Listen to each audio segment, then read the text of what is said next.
I only feel angry when people throw waste. When I see people throwing away things we could use. The Greatest Words by Mother Teresa. Good morning everyone.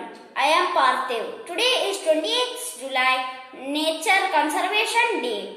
We observe this day to spread awareness to protect and conserve our natural resources like our food, water, air, mineral and fuel, etc.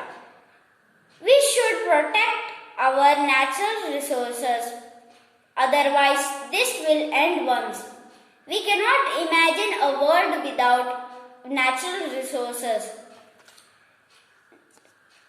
Natural resources are used much faster than their formation.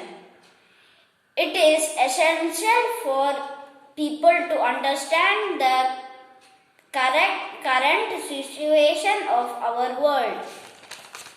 Nature conservation is the act of protecting Earth's natural resources for the current and future generations. We are connected to each other because of natural resources. Nature don't need humans, but humans need nature. So let's make a conscious effort to conserve nature.